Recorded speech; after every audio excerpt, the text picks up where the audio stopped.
We will get started. My name is Hannah Huff. I'm the Tulsa County Ag Educator for OSU Extension. I get to do fun things like host programs for wildlife food plots, take care of pond management, livestock management, crop management, and answer any kind of questions in between, as well as do some youth programming and do other livestock and pasture programming as well. So if you're located in Tulsa County and if you ever have any ag related questions, I'm happy to help you with that. We also, if you're not located in Tulsa County and you've never gotten to interact with Extension before, we have a county extension office in all 77 counties located in Oklahoma. So get in touch with your local county extension office as well. And I want to thank you for joining us this evening. Greatly appreciated, and we're excited to have Dr. Mark Turner. He is our Extension Wildlife Specialist, as well as an assistant professor in the Department of Natural Resource Ecology and Management at Oklahoma State University. So big thank you to him for joining us this evening and putting on this presentation for us. A little bit about him. He is a North Carolina native that specializes in applied habitat management centered on game species like white-tailed deer and wild turkeys. He studies forest management, prescribed fire, management of early successional communities, food plots, and other tools landowners can use to improve property management. He earned a Bachelor of Science degree in Fisheries, Wildlife, and Conservation Biology from North Carolina State University, a Master of Science degree in Wildlife Sciences from Auburn University, and a doctorate in Natural Resources from the University of Tennessee. He also spent time studying Osceola turkeys in Florida before joining the OSU Extension team. Again, thank you to him for joining us. And if you guys have any questions along the way, feel free to put it in the chat. We will save our questions for the end. So if you do have a question, just put it in the chat along the way. And then at the end of the program, I will read off our questions that we have to Mark. With that, if nobody has any questions, Mark, we will go ahead and get started. Well, thank you for the invitation to do this, and Hannah, and thank y'all for all being here, taking time out of your busy schedules. But like I said, today we're going to be talking about wildlife food plots. A lot of my background and interest initially in getting into wildlife management started from first planting a food plot on my family farm, and certainly from there I've learned about managing other areas. But of course, there's still a lot of interest in food plots, and so we're going to talk about that today with particular focus on deer and turkeys.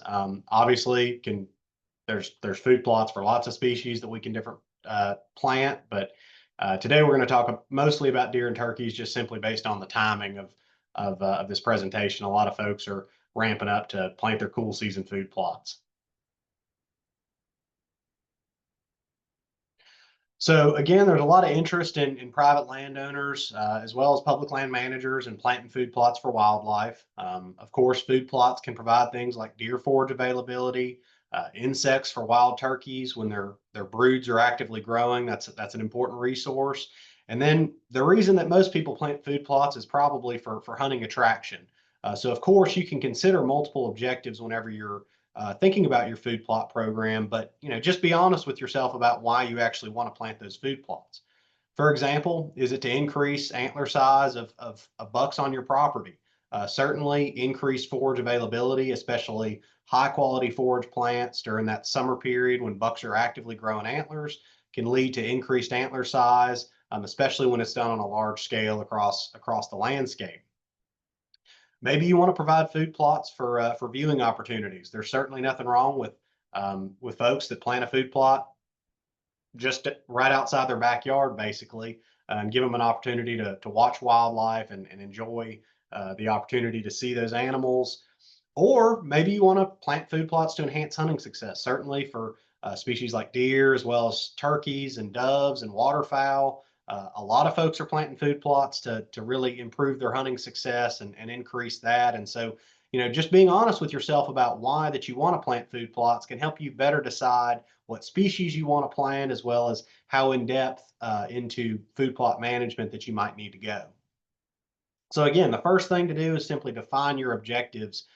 If you're going to be thinking about planting food plots, you certainly want to think about why you're actually planting them, thinking about whether you want to plant them to increase harvest opportunities, or maybe you want to increase antler size, increase fawn production, etc.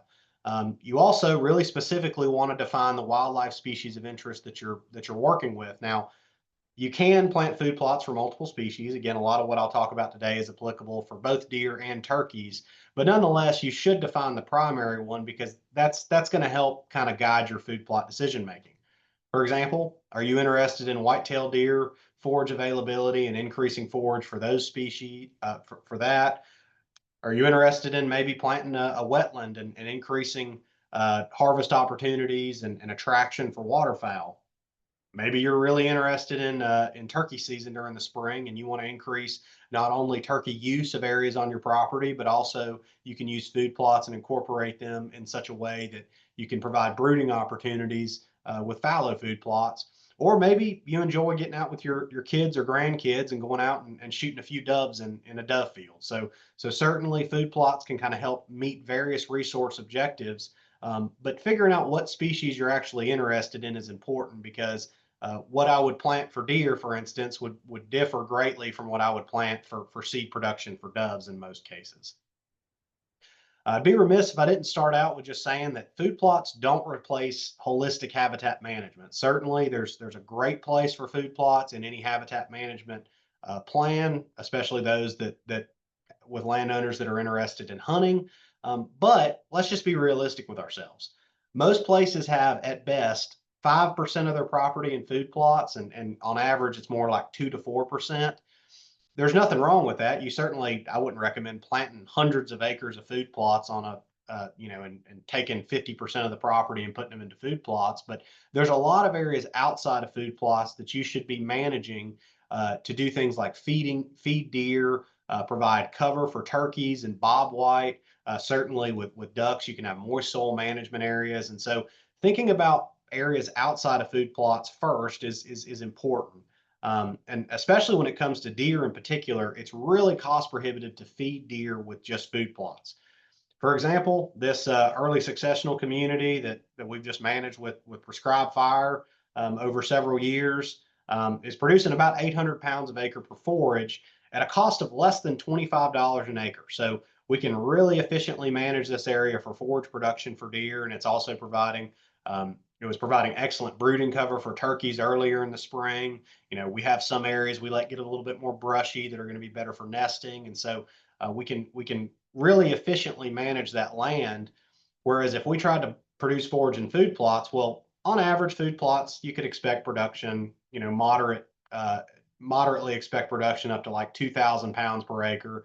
Could be more, could be less, but that cost uh, is $300 an acre or more. And so early successional management of forested areas on your property, that's much more efficient in terms of pounds of forage produced per dollar that you spend.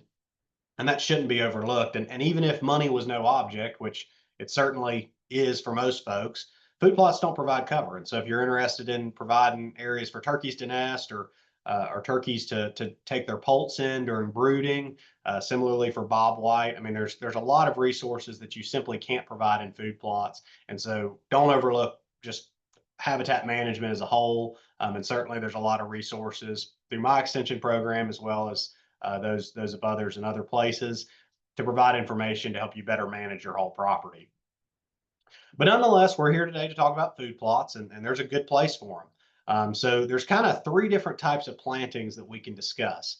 We can have warm season annual plantings, and so those would be plots that we would plant typically during the spring. They're going to provide forage or seed production during the summertime. And so in this picture here, we have some cowpeas and joint vetch with some sunflowers. The sunflowers are dead and have headed out. And so this plot's providing great forage for deer during the summertime when they're growing antlers, and does have those high nutritional requirements while the fawns are lactating. We also have cool season annual plots, and these would be your more typical fall plantings that you'd be thinking about starting to plant in about the next month or so. These include things like wheat and oats and cereal rye. You can also plant several species of annual clovers, and I'll get into more details on that later. Um, and then we also have cool season perennials, and this would be things like white clover, red clover, chicory, alfalfa. These are going to be plots that you typically would, in most cases, try to plant and establish in the fall, but they're going to provide forage production for several years without having to be replanted. Again, they're not going to provide equal amounts of forage throughout the year. They still peak in forage production during different times, but they do fit an important role, and it's nice to be able to not have to plant them every single year.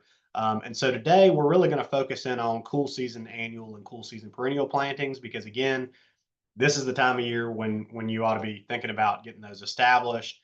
Certainly, there's a good place for warm season annuals in a food plot program, but that's generally going to be earlier in the year.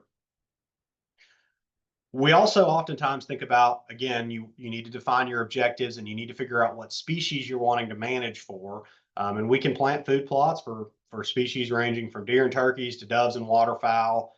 Certainly, you can plant food plots in areas for seed production for pheasants, and you can plant food plots for seed production for bobwhite, although in terms of population growth and things like that, you're not going to increase bobwhite populations by planting food plots. So nonetheless, today we're going to focus on deer and turkey predominantly, just because of the timing. If you're planting for doves, you're planting for waterfowl, for the most part, with the exception of winter wheat, for doves that you could establish now. You can also establish winter wheat and flood it for waterfowl, but for the most part, deer and turkey food plots are a lot of them are getting established in the fall, and so we're going to focus on that because other food plots are fit more into the warm season timing. All right, so you decided you want to plant a food plot on your property. You've decided what species that you want to plant uh, to manage that food plot for, be it deer, turkey, or a little bit of both, which is where most people find themselves. The first thing you need to consider is where to put that food plot. And oftentimes we immediately jump to, well, of course, I'm going to put it on the fields on the property. And in a lot of places, that does make sense. Fields are open for a reason. They typically are in areas that are flatter. They may have better soils, etc. But there is good reason to back up before you just jump to planting all your fields and food plots, because there are some cases where maybe the fields aren't the best place to put food plots. So you're going to want to consider topography. Again, you want relatively flat areas, either ridge tops or bottoms. You don't really want heavy side slopes. It's also worthwhile to consider soils, and you can use tools such as the NRCS Soil Survey that's available on the web for free. For those of you that use the mapping app Onyx, there's also a layer on Onyx that allows you to overlay the soils. And certainly, all things being equal, if you could pick a spot that was more fertile, that would be better for a food plot than a spot that was less fertile. You're also going to want to consider access, because not only does access drive your ability to manage that plot, unless you plan on just using a backpack sprayer and a bag spreader to establish, and maybe a garden rake or something like that, you're going to need to have access to that plot. So you need to be able to get to the plot with equipment, but also you want to consider your access from a hunting standpoint if that is important to you. And again, as I started out, it doesn't necessarily have to be existing openings. So this picture here that I have is a property where there's relatively limited openings on the property. This is more in the southeastern part of the state. But again, there's some mix of this depending on your property size. You may not have suitable openings, and if that's the case, you can create openings. Whether, again, if you're in the southeast, you can certainly use timber harvest as a way to do it, or you can hire it out with a bulldozer, with an excavator. But the point is, you can certainly create food plots in areas without openings, for relatively minimal cost. There is some cost associated with any type of work like this, of course, but again, depending on the size, you can get creative with how you might want to do that. But you should consider this as an option and not just write off your ability to plant areas that aren't currently fields. Next, we want to think about soil testing. And so, again, this is a critical one. Don't overlook it.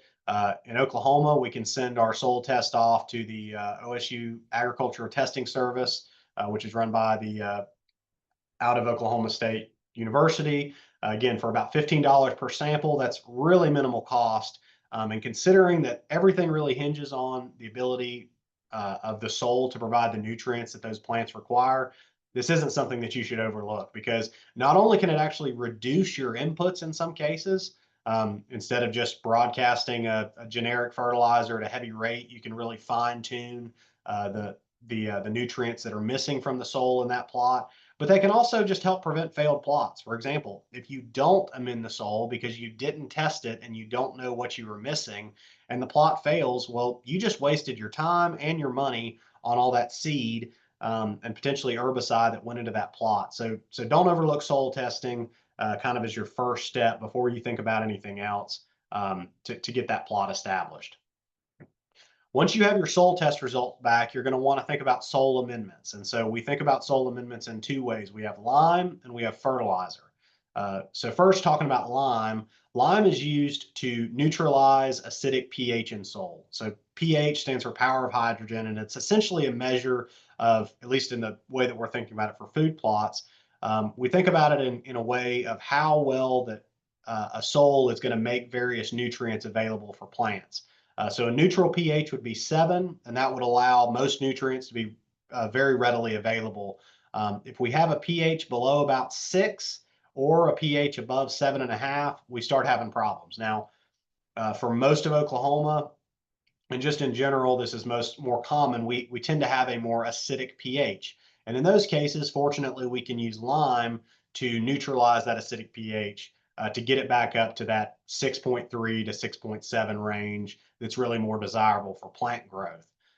There are multiple types of lime. Lime, again, is just it's ground or pulverized limestone. And typically what you'll see most farmers applying is what we would call ag lime or pulverized or ground lime. And that's what you see in this picture here. They're applying that fine powder across the field, and it does take specialized equipment. So it's a really good opportunity to either look at a co-op, or potentially other places that have lime buggies for rent. In some places, you can actually just pay to have it spread. And most of the time, it's much more economical to pay to have it spread versus applying pelleted lime. So pelleted lime you can spread with a typical cyclone spreader, because essentially the lime has been compacted into small little pellets that look kind of similar to fertilizer. And so you don't need the specialized equipment. The downside is that pelleted lime is much more expensive. And despite what the fertilizer salesman may tell you, generally it takes the same amount of pelleted lime to change pH compared to ground lime. So it used to be the case that you could use a little bit less pelleted lime compared to ground lime, but you're certainly not going to change the pH much by applying a couple bags of pellet lime. Usually you're still thinking about applying literally tons per acre, and that gets pretty expensive when you're thinking about applying it out of a bag. So certainly ground lime is the better option in most cases, but pellet lime can work as well for smaller plots. One thing about lime is it's best to apply early because it does take time to work.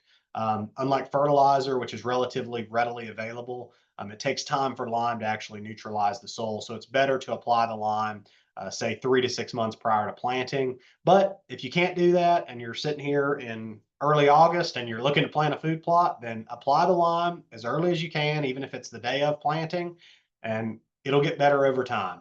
Certainly that's not a reason not to plant, but just if you have your options, apply the lime sooner. Fertilizer is the other main soil amendment that we think about, and there's 3 primary nutrients in fertilizer: nitrogen, phosphorus, and potassium.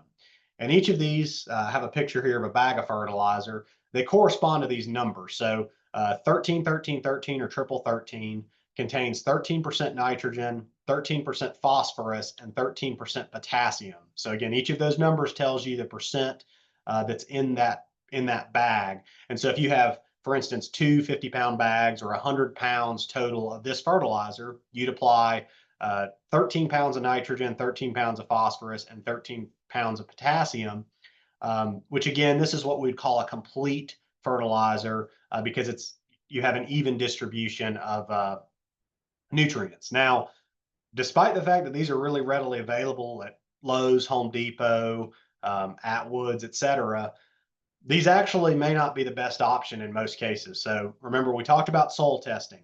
Generally, you don't need an equal amount of all three of these nutrients. Usually, you'll see something like, say, 30 pounds of phosphorus and 70 pounds of potassium and maybe 100 pounds of nitrogen. Well, if you tried to do that with a complete fertilizer, you're going to have a lot of excess nutrients that you applied, or you're going to grossly underapply other nutrients. So it's much more efficient to use what we call a specific nutrient fertilizer in most cases. And that would be one that only had nitrogen, only had phosphorus, or only had potassium. These are relatively readily available. Certainly, that's what most agricultural producers would tend to use, or at least tend to make blends out of. And so, certainly consider trying to find various places that you can get specific nutrient fertilizers. That would be things like urea, or another one would be 0060 or 0062 if you have potassium needs. So, again, think about not necessarily applying a complete fertilizer if possible. So you've amended the soil. Now you're going to want to think about weed control. And weed control is absolutely critical to maximize success. You're spending, in most cases, several $100s on soil amendments. You may spend another 100 on seed. At the end of the day, herbicides are relatively inexpensive, and they're really the only effective way that we have to kill many species of weeds that come up in these food plots. So really, herbicides are the primary way that we're gonna think about controlling weeds in order to have effective plantings. Now, mechanical treatments like mowing can be used, but if you look at this picture on the right, we've got, this is kind of a mess. It's a perennial clover plot. We've got some curly dock that's going to seed, which is going to produce problems later. We've got some horse nettle. We have various grass problems. We're not going to mow our way out of this. And so the only real option we have to deal with this is to use herbicides, and just to have a general knowledge of the various types of herbicides we might want to use. So there's a couple different categories of herbicides. There's kind of two primary types of herbicides that we would apply in food plots. We have post-emergence herbicides, which are those that we would apply onto actively growing plants. So glyphosate, which commonly, at least used to be, sold as Roundup. Um, Sometimes is now. If you go to Lowe's and see a jug with Roundup on it, flip it around and look at the label. If it's not glyphosate, that's not the same thing. So don't just go to your farm supply store and pick up something that's brand named Roundup. That's kind of changed because of some lawsuits, and just some differences in the ingredients that they're trying to use. But anyway, post-emergence herbicides are those that are sprayed on actively growing plants. Pre-emergence herbicides are those that you would spray on the soil and either allow rainfall or use tillage to incorporate them into the soil. And I have this picture on the right of the cornfield just to show. You can see there's a little gap where the planter missed in that right-hand picture, and you notice there's no plants growing there. That's because we've used a pre-emergence herbicide on that food plot in order to control the weeds before they germinate. Because obviously, it's better if we can just control the weeds before they germinate rather than having to get them after they germinate. And certainly, there's good options for both post-emergence and pre-emergence herbicides to use in food plots. So that's kind of one category of herbicide. There's kind of another category, and that would be the types of plants that herbicides act on. So our first one is broad spectrum herbicides, which would include glyphosate, which again, common trade name was Roundup. Again, what you see in Lowe's is probably not glyphosate anymore, but it's what most folks would call Roundup. And then glufosinate, which is commonly sold as Liberty. Both of these, essentially, if you spray them in an area, they're going to kill all the plants that are growing there. The only exceptions would be if you plant something that is glyphosate or glufosinate tolerant, which would be like Roundup Ready corn or Liberty Link corn. Um, and then we also have species, especially with glyphosate, that are resistant to that chemical now. So if you spray glyphosate on an area and you have some weeds that don't die, you may have glyphosate resistance. This is pretty common with things like horseweed, also several pigweed species. But again, for the most part, it's going to kill everything in the field. We also have grass selective herbicides. And so the most common one would be clethodim, which is commonly sold as Arrow, or a lot of places you can buy it just as clethodim or clethodim 2EC. And this is an example on the right here, would be a good opportunity to use clethodim. We've got some ryegrass coming in along the edge of a uh, crimson clover plot. That's those flowers that you see. And ryegrass is not selected by deer, so this is a great opportunity to spray it with a grass selective herbicide to kill the ryegrass and not hurt that crimson clover. Next, we have broadleaf selective herbicides. So this is kind of the opposite. You can spray these on grasses to control problematic broadleaf. So we can spray things like 2,4-D on corn or grain sorghum. Dicamba is another example of a broadleaf selective herbicide that we might use to kill problematic broadleaf weeds in grass crops. And then finally, so we have broad spectrum herbicides, and we have the two kind of selective types of herbicides. We also have broad spectrum selective. So that just means that it kills some grasses and some broadleaves, but it doesn't kill all of them. And this picture on the right is a good example of that. So here we have sprayed on the right hand side of that picture. This is a joint vetch food plot. We've sprayed imazethapyr, which is pursuit, on the right hand side of that plot. We sprayed that pre-emergence, but we also could have sprayed it post-emergence.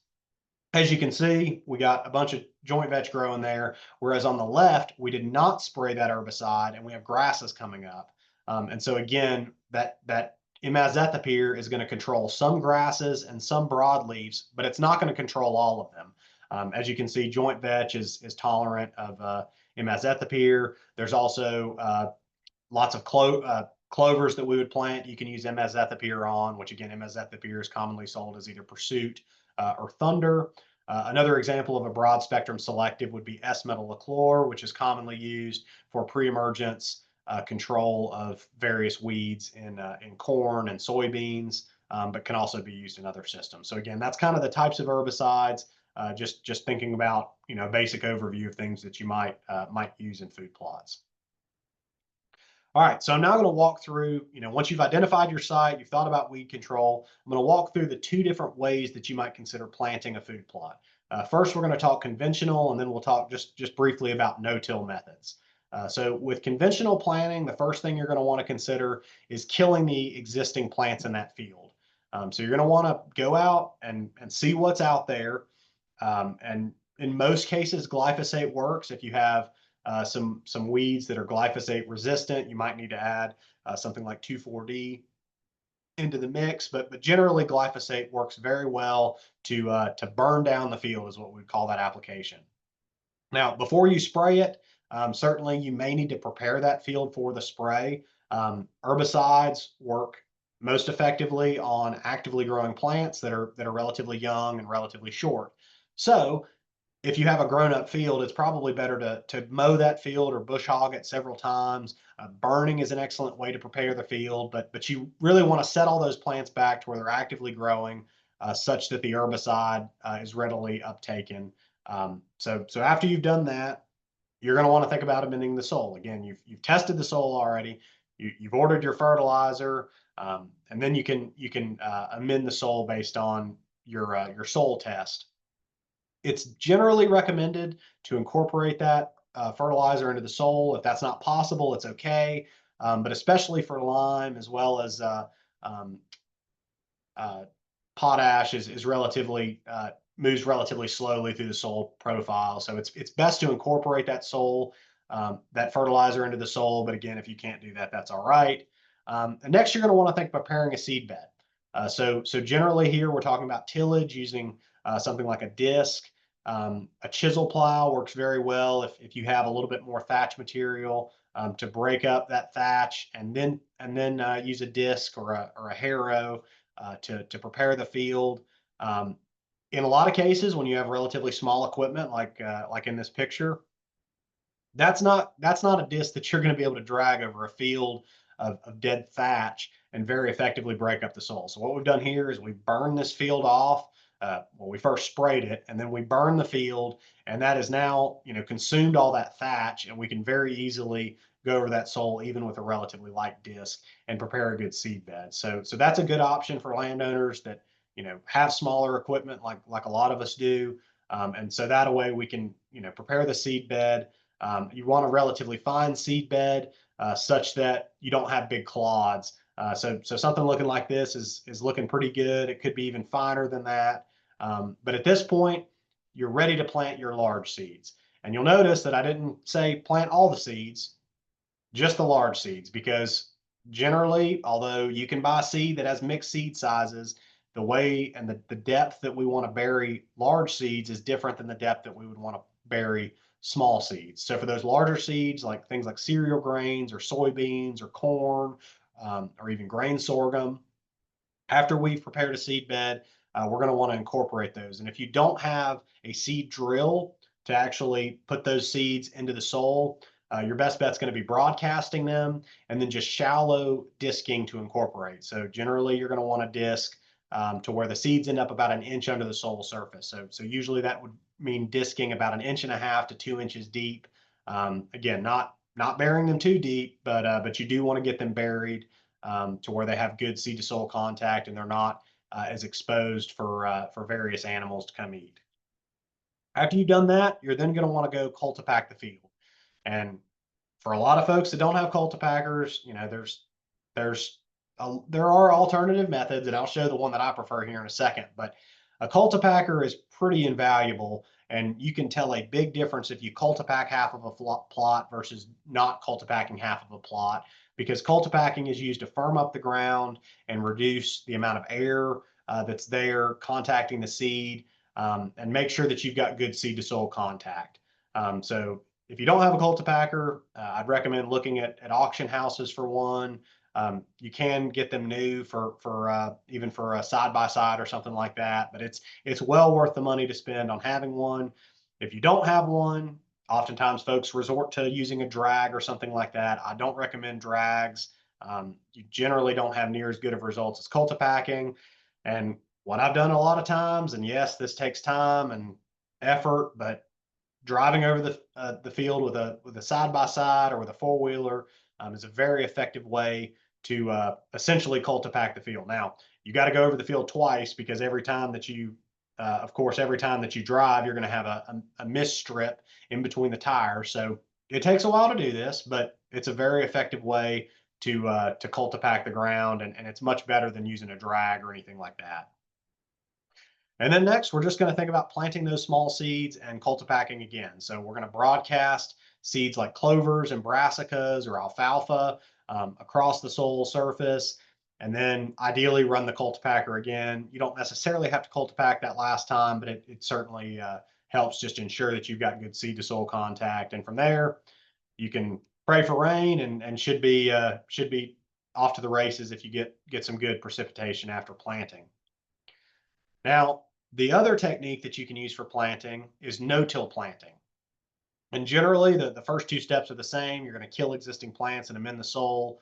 Some of the benefits to no-till planting include better retention of soil moisture. You can also increase organic matter in the soil, which is helpful for helping hold nutrients. The downside to no-till planting is that it takes a no-till drill, at least to do it the the way that most folks would think about no-till planting. No-till drills are fairly expensive pieces of equipment, but there are options to rent them. And if that's the case where you're living, then certainly I would look at opportunities to rent a no-till drill, because by not working the soil, you're saving yourself a bunch of time and trips across the field. And you're also, helping improve soil health. But if you can run a no-till drill, you again just would think about killing the existing plants, amending the soil, and then just using a no-till drill to drill the seeds.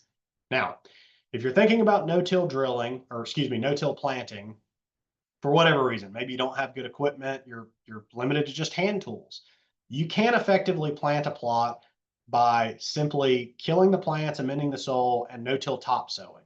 And so with no-till topsowing, we're going to think about broadcasting the seed across the plot, and then just allowing the seeds to filter down to the soil surface. Maybe we then mow the plot to lay the seeds down, or excuse me, to lay the plant material down on top of those seeds. Of course, there's a couple considerations with this. First, you can only do this effectively with small seeds, such as clover. Wheat also does relatively well. Cereal rye does relatively well no-till topsown. So that's kind of the first step. You can only do that with certain plant types. You've also got to think about increasing the seeding rate because, of course, some of the seed's not going to end up on the soil surface and it's not going to germinate. If you do this method, I would certainly recommend, definitely go out in the field before you try to no-till topsow and see if you can see bare ground. Now, it's not a problem if there's plants that are growing several feet tall, but if you can't see your boots and you can't see bare ground underneath those plants that are growing, that's going to be a problem. If you've got a dense layer of thatch from a field that's been, say, mowed multiple times over the years, um, you're not going to have good luck no-till topsowing. So this really is reserved for places where you've got some bare soil, you've sprayed to kill the plants that are actively growing there, and then you can no-till topsow onto that bare soil. This again is a very efficient method, and it's very effective, but you really have to consider, doing this in places without a bunch of thatch, and potentially using several herbicide treatments throughout, several months prior to planting to hopefully get more bare soil in those plots. But again, I've planted many plots with no-till topsowing. It can work, but you just got to have consideration for those things I just mentioned. All right, when you actually plant the plot is kind of the next consideration, and it really depends on the species. Of course, for most cool season plots here in Oklahoma and really across most of the mid latitudes, we're going to think about September and October as kind of our main times. You can get by planting some species in late August, especially things like brassicas, and then you can get by planting a little later with species like wheat and cereal rye going into November or even into December in some cases. But September, October is kind of our optimal time. But we do want to think about planting prior to rainfall because if we go out there and plant the field and the seeds sit on top of the hot soil for a month before they get rain to germinate, you're not going to have nearly as good of success if you just waited for rain. Of course, everybody's life's busy and schedule being what it is, sometimes you do what you got to do. But if you have the opportunity to wait for a good chance of rain in the upcoming forecast, that's going to be your best bet for success. All right, this is the question that most people lead with. Well, what should I plant in my food plot? Um, I think that the other things are much more important to consider because at the end of the day, there's not that many different species that are going to make or break your food plots. For instance, there's differences in timing of production, there's differences in objectives, but at the end of the day, if you keep it simple and stick to a few basics, you're going to have good results, and you're certainly going to be, seeing the benefit of your food plots. It's fun to mess around with different food plot mixes, and I certainly have been guilty of doing that, and certainly still do that to some point. But um, you don't have to overthink this in terms of what you're going to plant. And one thing I will note is that you don't have to have a picture of a deer on the bag to plant a food plots effectively. Now, that's not to say that there's not commercial mixes that can be used.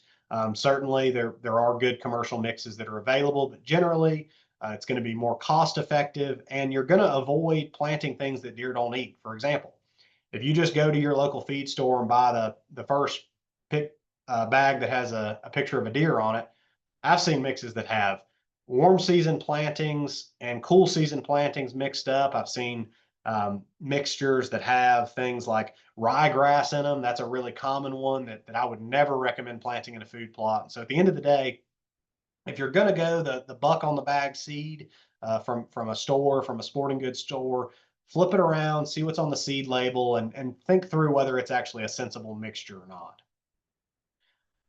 All right, so we're going to talk now about some of the species. So first, covering some of the cool season annuals. There's two main types of cool season annuals that I'll talk about today. There's of course others like brassicas, but really these are the primary two uh, types of cool season annuals that I'm going to recommend. And most places are going to be cereal grains and annual clovers. And so starting with cereal grains, just good old simple winter wheat oftentimes is the best overall option for cool season annuals if you're either planting it alone or including it in a mixture. It's very versatile because it can be drilled, it can be broadcast, it can even be no-till topsowed. If I'm considering a plot for deer as well as turkeys, I generally am going to select a short, awnless variety of wheat. And so the awns refer to those spikes on the end of the seed head. Sometimes you'll hear them called beards. And so just simply asking your seed supplier for either an awnless or a beardless variety is best, because that actually means that turkeys and deer are going to be more readily eating those seed heads. I've harvested several turkeys that are just chock full of awnless wheat seed heads, and have gotten many pictures of deer that are eating those seed heads during the spring. Again, it's not a requirement, but if you're going to plant wheat, I would recommend looking into a short awnless variety. If you're thinking about planting them for turkeys, think about reducing the seeding rate to about 40 pounds per acre, either by itself or in a mixture. Certainly, if it's by itself and all you're worried about is deer, you could go up to 100 or 120 pounds per acre broadcast. But if turkeys are in the picture, reducing the seeding rate can be helpful. And then wheat's also excellent because you can provide brooding cover in that plot if you allow it to go fallow during the summer. So you would plant that wheat in, say, September or October. It's going to produce forage for deer, and it's going to seed out sometime in May. And at that point, if you just allow it to go fallow before planting it again the next September, you're going to have excellent brooding cover for turkeys as well as bobwhite during June and July. The next cereal grain are oats. Oats are slightly more attractive to deer compared to wheat. Now, it's not a world of difference, but if you planted them side by side, you would see more selectivity on oats compared to wheat. The problem with oats is that they do winter kill. If we get a really cold spell, that's not going to be good for your oats. And again, you know, that may or may not be an issue depending on your objectives. But for that reason, I typically select wheat over oats. If I'm in an area that's going to get relatively cold, and in Oklahoma, we certainly have opportunities for winter kill in oats. And then finally, we have cereal rye.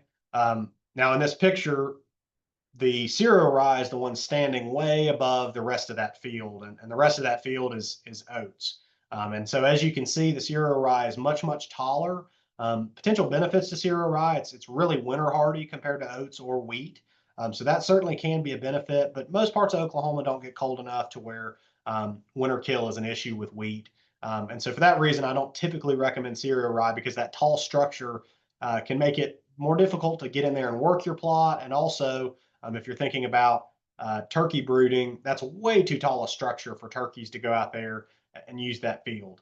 Now, I've got here in the bottom in bold, not ryegrass. If you're going to plant rye, we're talking about planting cereal rye. Ryegrass is completely different. It's not a cereal grain. It's not readily selected by deer. It doesn't provide um, selected forage or seeds for turkeys.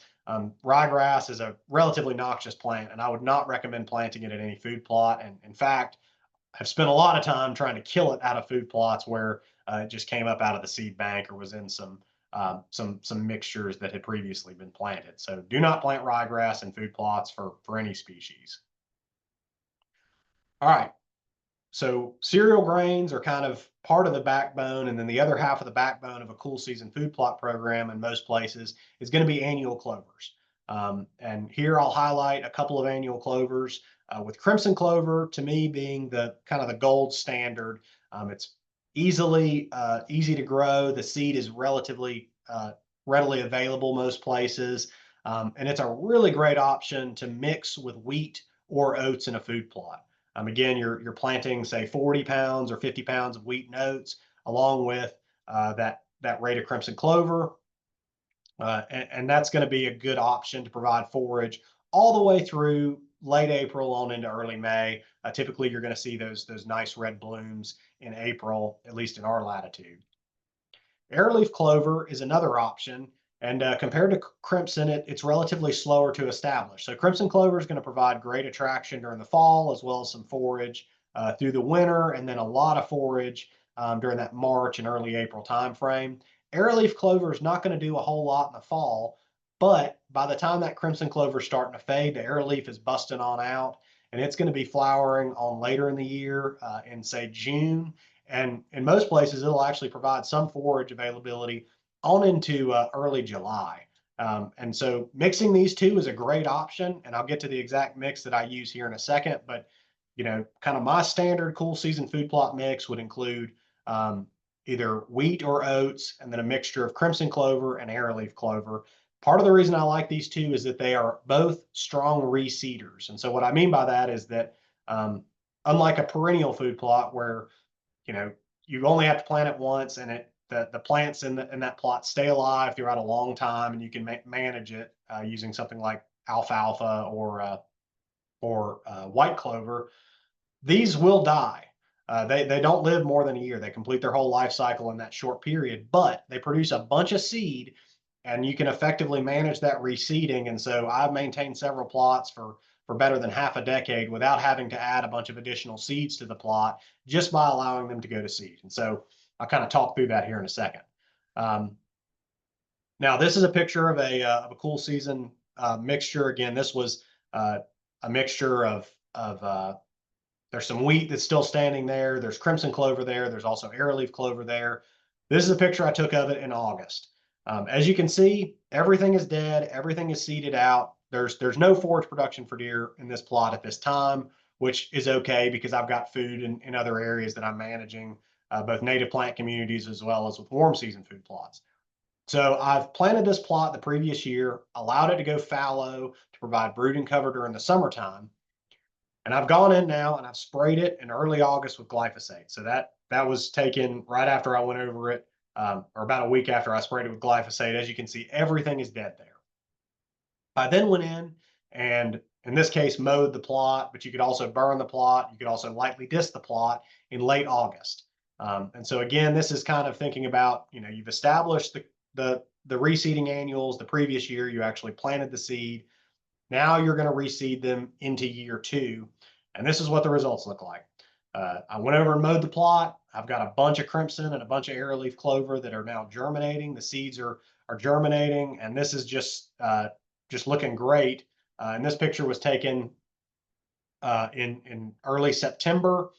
Got some good early rains that year, and so we've reestablished that plot. It's nice and dense, and in fact, in many cases, it's more dense than it was when I initially planted it, because you've got uh, thousands and thousands of seeds on those plants compared to the rate that I broadcast the seeds at.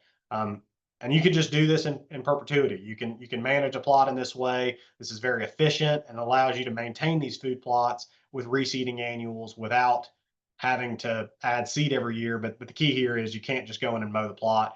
You've got to wait for it to produce seed and then start managing it. So this is kind of the standard blend that I've been talking about, a reseeding annual clover blend. This is adapted from uh, Dr. Craig Harper's book, which is an excellent resource on food plots and also early successional plants and weed identification. I certainly would recommend anybody interested in food plots having a copy. But in this plot, we're planting 15 pounds per acre of crimson clover, 10 pounds per acre of arrowleaf clover, and 40 pounds of either wheat or oats. Um, and that's kind of the base of the mixture. And I'll get to the red clover here in a second. So again, this plot was planted to this mixture, including crimson clover, arrowleaf clover, and wheat. This picture was taken in April. As you can see, we've got good structure in the field for turkeys that are, you know, fixing to be, well, we've got good structure in the field to attract turkeys that we might want to hunt in April, which is important.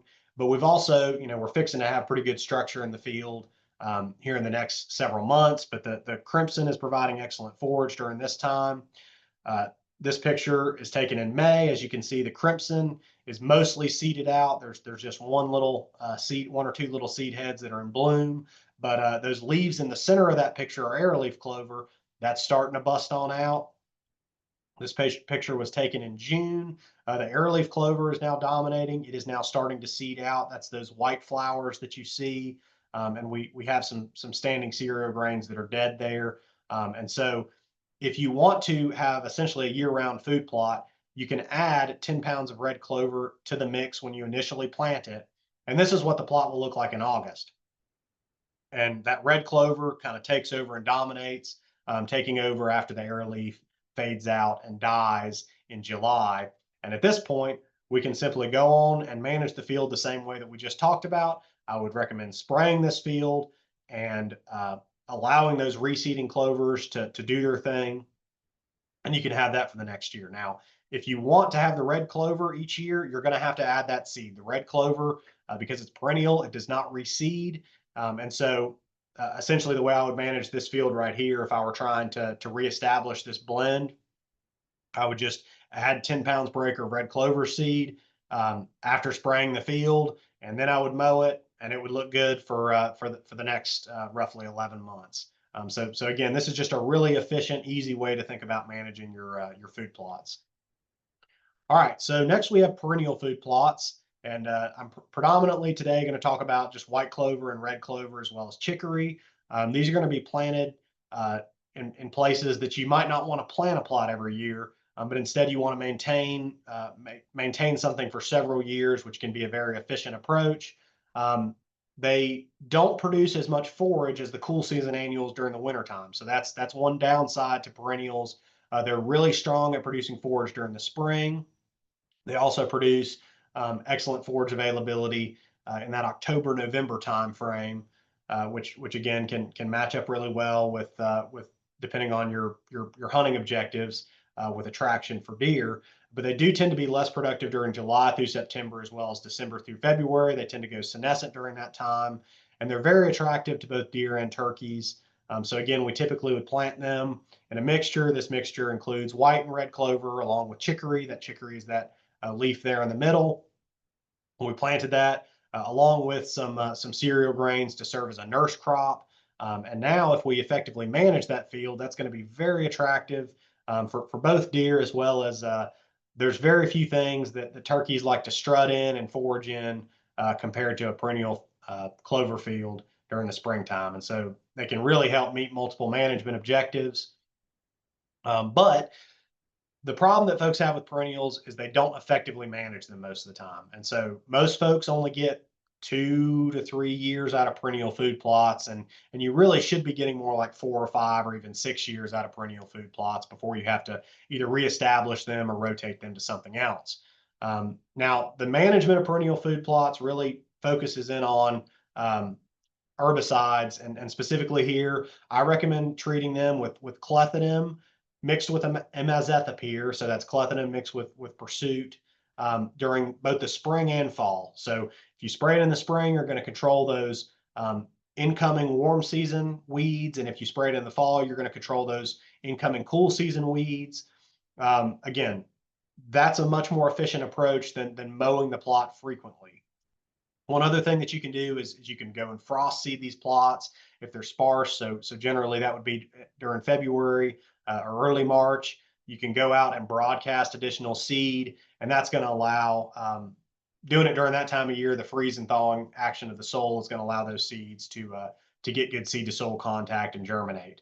Now, I do not recommend mowing these plots frequently, and that's something that a lot of people mess up. It's been kind of popularized in the hunting literature that you should mow your plots multiple times throughout the summer. That's really not that efficient of an approach, and in fact, we found that it doesn't do that much to decrease weed pressure in the field. It actually, a lot of the time, decreases forage availability, and unfortunately, despite what the hunting magazines will tell you, it doesn't make the forage more nutritious if you mow clover versus not mowing it. And so generally, we recommend simply, again, spraying the field twice a year, once during the spring, once during the fall, and then mowing one time in late summer during that time when the clover is at its absolute worst. And so this picture I have here was taken in early August. As you can see, the white clover, it's hanging on, but it's getting crowded out by common ragweed. And we've allowed that ragweed to grow throughout the summer because it's a high quality deer food plant. It's also providing excellent structure for turkey poults. And so we see better deer and turkey use in plots with a little bit more structure. So we went in and mowed that plot, and then after a few weeks had gone by, we sprayed it. And this is a picture of that plot in early October. Again, during the time that we wanted to be producing food, it's looking excellent. And we really didn't have to go out there and spend a bunch of diesel fuel and time mowing it multiple times throughout the summer. So again, some weeds in your food plots are good. You certainly need to evaluate and learn plant identification to know whether or not the weeds you have are good or bad. But in that case, we had common ragweed. In this picture here, you can see daisy fleabane that's adding some structure and some forage.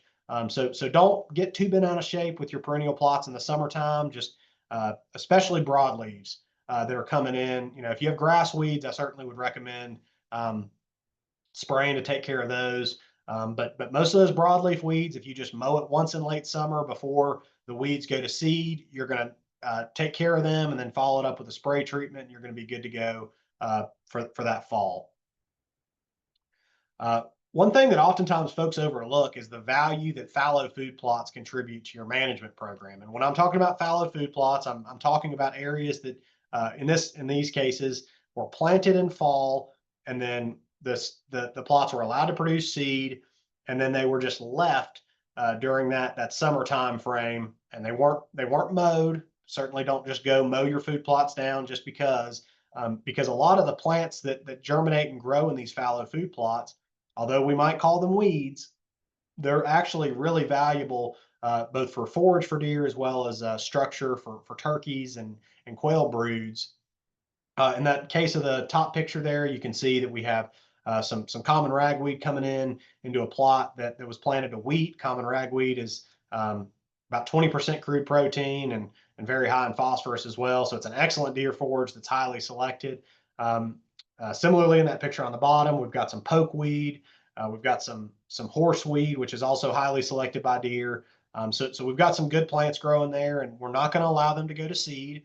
We're going to take care of that plot. We're going to typically mow it in late summer, spray it, and then we're going to reestablish our cool season mix. We don't necessarily need to just mow the plot multiple times throughout the summer. That's not giving you anything over allowing the structure and forage to be available. One benefit to managing fallow food plots in this way is it gives you a good opportunity to control problematic plants, such as in this case, we got some ryegrass. And if we were trying to do something else with the plot, we might miss the opportunity to control that. Whereas since we're managing this field fallow, we can just spray it with glyphosate and knock that ryegrass out and hopefully reduce the amount of it that's in our next year's plot. One really effective option if you're thinking about using food plots and also using prescribed fire on your property, which I certainly would recommend, is planting fire breaks. These can be relatively small linear openings that can provide attractive forage in close proximity to good cover. And so this picture here shows a fire break in a field that's being managed for cover. We've allowed some trees to grow up in it. And again, could be shrubs. It obviously depends on the part of the state that you're in. But we've essentially, in this case, allowed some cover to develop, and then we've got a good green strip growing through the middle of it. Now, just because these food plots are small doesn't mean that you shouldn't still follow those normal agronomic practices, thinking about fertilization and liming the soil, and also thinking about weed control.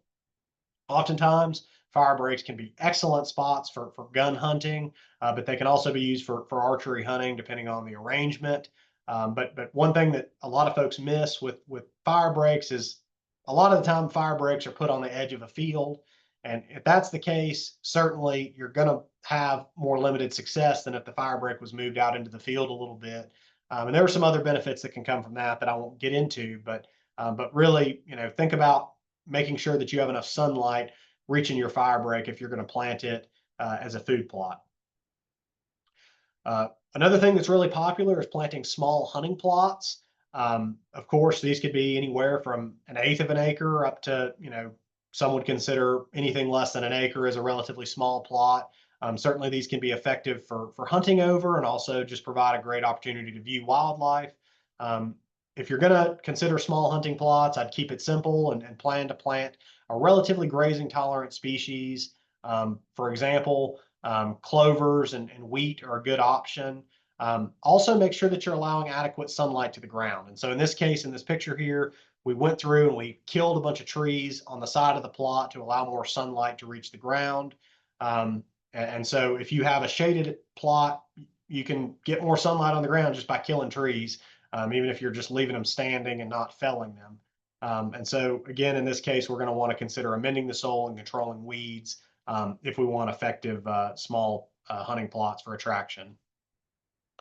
Speaking of food plots and hunting, for a lot of folks, food plots are used as part of a hunting strategy. And one of the main issues that I see commonly, not just in Oklahoma, but really across the country is most people, when they get in their food plot, that last step that they took from the ground to their ladder was standing in the food plot. Similarly, when they get down out of the stand in the evening, they're stepping from their ladder onto the food plot. And that's a problem because if you're doing that, you're blowing deer out of that field, and that's going to really affect how often they use it. And so, really think about how you're getting in and out of the field. And one of the best ways to manage pressure on food plots is to move your stands back. Instead of blowing deer out of the field, and very commonly you're going to see less deer over time as you hunt that plot over the course of a season. Move your stands back off the edge of the field. And in this picture here, you can see that I've got a 10-yard buffer between where I took that picture in the stand to the edge of the field. That buffer is providing great cover and food resources for a lot of different wildlife species, but it's also giving me some buffer so that I'm not blowing deer out of the field when I get down under the stand at the end of the hunt. You can also think about managing the surrounding area for cover. So in this case, we've got that again. We've got a buffer built between us and the edge of the field, but then we've also within that field got some area that we've just allowed to grow up in early succession, and then it leads into a corn food plot there at the top of the hill. And so by managing that early succession or and so for some good cover, that's going to make deer feel more comfortable using that plot in daylight hours. And here's another example of that. Again, in this case, we've got just small linear strips that are planted uh, within in this case, we're dealing with a regenerating pine stand. Again, could be shrubs, depending on the part of the state that you're in. It might look a little bit different, but the point is you have cover, you got strips of food. This is a great place to hunt and can really turn into somewhat of a shooting gallery during the fall, if it's hunted with the right wind and on the right conditions. Uh, One additional thing that I'll note with food plots is that food plot failure is really common. And there's a variety of reasons why food plots fail. But if you didn't put in exclusion cages, also sometimes called utilization cages in your plots, you don't know if that failure was or wasn't because of extensive deer pressure. So in this case, in this picture here on the right, we've got an overgrazed soybean plot. Again, the soybeans did great. But the deer, there's too many mouths on that plot and not enough food on the property as a whole. And so we need to consider adjusting that. So I recommend strongly placing an exclusion cage. You can make it very, very easily and inexpensively with just some dog panel wire and either some rebar stakes or some T-posts. Put one in every plot. Make sure that you have it out there so that you can see the amount of food inside the cage versus outside of the cage, because that can help you identify if forage is limiting, whether it's in cool season plots or warm season plots. Here we've got overgrazed oats in this case. But that can really help your management program. Perhaps you need to add more food on your property, not only through food plots, but really more so through holistic habitat management practices like prescribed burning and forest management. But maybe you also need to reduce deer density, and this can be a real eye opener and show you that yes, we need to get out there on the property, harvest some more antlerless deer, reduce the number of mouths on the property. And if you reduce density in conjunction with adding more food, you can see a great response both in terms of the size of the animals that are produced on your property, as well as your success growing a successful food plot program. And so just kind of wrapping things up, again, food plots can provide high quality forage and attraction. It's really critical for you to first evaluate your objectives and decide why you want to plant a food plot before you just jump on into it. And then just follow those general normal agronomic practices. There's nothing that's that different planting a food plot versus planting a crop for harvest. So follow the recommendations of your local extension office on timing of planting and things like that.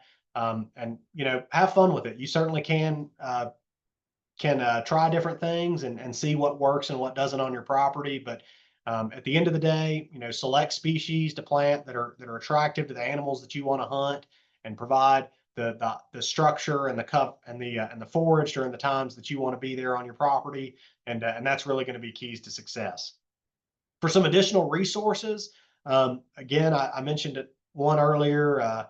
Dr. Craig Harper, he has an excellent book on food plots. He's also got an extension guide, and this is out of the University of Tennessee Agriculture. And then out of Oklahoma, we have a practical guide to food plots in the Southern Great Plains. Both of these are excellent resources.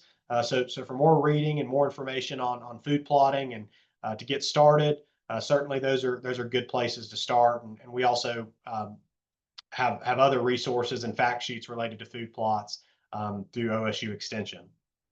And with that, thank y'all for coming and listening to this. And I would be more than happy to take any questions you may have, and would certainly like to discuss anything anyone would like to this evening. Thank you, Mark. So I did get a few questions sent to me personally, so I copied and pasted them over into the chat. So while we're waiting to see if there's any other people that might have some questions in the chat, I will start with those. The first one is you briefly mentioned prescribed fire can be helpful in preparing fields. What benefits do prescribed fire offer for wildlife food plots? And when would be the best time to conduct those prescribed burns? Okay, great question. So obviously, as a whole, prescribed fire is one of the best tools we have to manage just for vegetation composition and structure for a variety of species. When I'm thinking about using fire in food plots, it's a great tool. I'm typically thinking about preparing the area for planting. Um, I'm usually not thinking about burning things that I've actually planted in the field. So generally, I'm going to burn a field if it's a cool season field. Generally, I would spray the field sometime in August and then burn it off in late August on into September. And then that's going to allow me just better opportunity to more easily prepare the field. Similarly, for warm season plots, if I wanted to plant something in, say, May, you might consider spraying the field and burning it off sometime in April, just as an example. Great. Our next question was what management recommendations might you have for those that would prefer potentially organic or herbicide-free practices? Right. So there's a lot of interest now, and that's a growing theme that we're seeing. There's a lot of interest in reducing herbicide use and reducing input use, both for food plots as well as for native plant communities. I think the first thing I would say is that from a native plant community standpoint, you've got great options to manage things using prescribed fire, using forest stand improvement, or killing trees that are in your woods and getting more sunlight on the ground. That's kind of low hanging fruit that I think are great opportunities. You certainly can plant food plots. There's a lot of interest right now in using things like roller crimpers to terminate food plots as opposed to herbicides. The thing that I would say is that thus far, there's some good work going on actually quantifying this, but you're not going to have as effective of a food plot without using inputs. Now, that's not to say that you can't have a food plot, and that's not to say that you shouldn't plant a food plot, but you really limit yourself if you don't have the ability to actually terminate the plants that are in that field. So I would recommend if I was looking to do that, I would recommend at minimum starting out with an herbicide application. You can then reduce herbicide use going on down the road, but a one-time herbicide application just to get the field started, it's not going to set you back, and it's certainly not going to hurt your movement towards those goals. But the folks that I've worked with that have avoided herbicides completely and just planted into plant material, planted into an area that had other plants actively growing, they don't have success. A roller crimper cannot terminate weeds that are in a field. So I would recommend starting out with an herbicide application, and then you can look into, if you're interested, you can look into using a roller crimper. But I try to look at things from minimizing inputs versus eliminating them. But I understand various people's objectives and thoughts on that practice. Thank you. And then our next question for a healthy deer population, just for viewing purposes, how many pounds per acre per year of forage production should somebody aim for? Right. So that kind of depends on the uh, type of food plot that you're trying to plant, and also native plant communities again can provide lots of forage availability. But in terms of forage production during an entire year, um, really a successful food plot would produce somewhere between 7,000 pounds of forage per acre.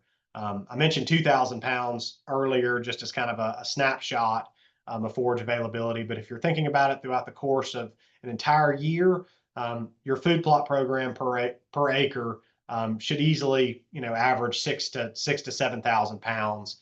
And then certainly, if you can get your woods and early successional areas producing, say, 3 to 600 pounds per acre, that's a really good spot to be. Just as a reference, most closed canopy woods or pastures that are dominated by non-native grasses, they're producing 25 pounds per acre.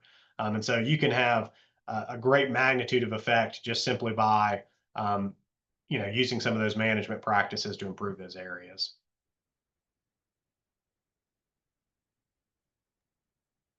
Great, thank you. Does anybody else out there have any questions? Feel free, like I said, to put them in the chat, or if you want to unmute yourself, you're welcome to do that as well. Um, so we do have another question in. Savannah asked, does the plot have to be crimped before no-till planting? So I've seen people do it both ways. I generally recommend I think the best way to do it that most folks typically use is they either no-till topsoe or they no-till drill the field, and then they crimp on top of it. I wouldn't recommend the opposite. So I would recommend get the seed either into the soil or on top of the soil surface. And then if you're going to go the crimping route, which again, there are pretty severe limitations to, but if you're going to go that way, I would then crimp it afterwards, because that's going to allow that seed to make sure that it gets onto the soil. If you broadcast or drill after crimping, you're not going to have as good of success in terms of getting the seed placed properly.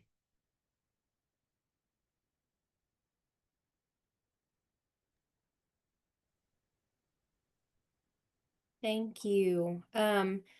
Here's another one. What level of value would you place on red sumac? Right. So sumac, it's a low selective forage for deer. Deer will eat the leaves of sumac, and it's got fair nutritional quality. So it's not one that I necessarily am trying to promote, especially for deer. But the seeds are valuable for a lot of birds. Again, it's actually a relatively low quality food, but it's one that actually, because it's less highly selected, it'll last later on into the winter. And so for that reason, I think it's not one that I mind having around. Sumac can get a little bit too aggressive, and I don't want it dominating fields. And in those cases, I'm typically going to use either herbicide applications or some sort of mechanical method like disking to try to reduce that sumac coverage, because burning alone typically just promotes sumac.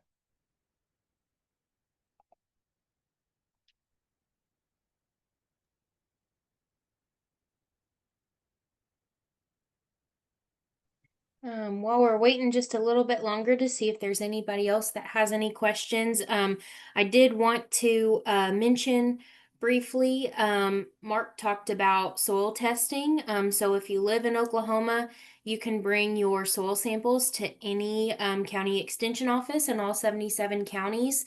Um, we will then take the $15 for our routine soil test that he mentioned. And typically you'll get your results back in 10 to 14 business days.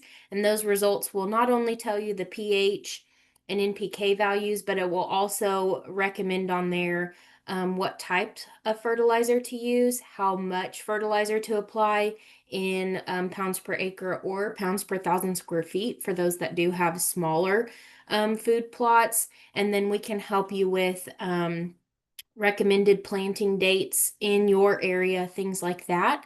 So if that's ever something that you're interested in, reach out to your county extension office to get some soil samples and soil testing started. We also are county extension offices. As an ag educator, I can help you, and other county extension ag educators, if you're not located in Tulsa County, can help you give recommendations not only on weed control, but we can also help identify maybe what weeds you're dealing with. If you don't know a lot on plant identification, we can help with that. You can always email us pictures. You can bring plant samples to our offices, or we can come out and do field visits as well. Um, if you're located in our county, your county taxpayer dollars, one of the things that it pays for in supporting extension helps our educators get out in the field and get to go do some field visits and help you on a one-on-one basis as well with that too. So just some things to think about. And then he mentioned too, we do have lots of fact sheets online. Um, so I was going to, Mark, if you could stop sharing your screen, I was going to share my screen real quick and just show briefly some of the fact sheets that we have out there.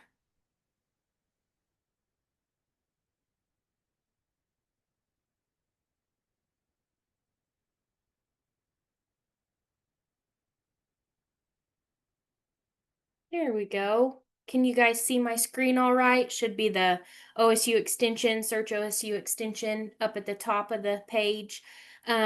So if you go to our home extension page, just go over to fact sheets. You can search tons and tons of different topics. But today I searched wildlife food plots. And the first entry is actually one of the publications that Mark recommended to you guys, A Practical Guide to Food Plots in the Southern Great Plains. There's a PDF version of that that you guys can download. There's also lots of other helpful fact sheets, such as budgeting. He mentioned reducing inputs, and one of the tools that we can use to help us with that is using budgeting tools. Um, there's a calendar for land and pond management that does tie into wildlife management as well as general pond management, general land management. There's some for dove and other um, waterfowl. Lots of good stuff out there. So if you want to learn more, check out our fact sheets online as well. Do we have any other questions? I'm looking to see if we've had any come in.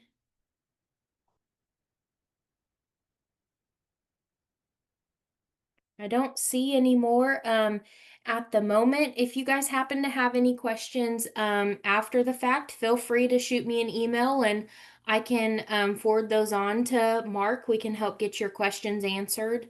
And we did too. I put it in the chat earlier, but I did record this meeting as well. So once Zoom analyzes that, they will send me a link to that recording and I will send it out to all of you. I will also post it on our YouTube channel, Tulsa County OSU Extension Ag. And I also have a recording of last year's Wildlife Food Plot virtual workshop on there as well. That was presented by the National Deer Association, so feel free to go check that out as well. But if you guys don't have any more questions, I am going to stop the recording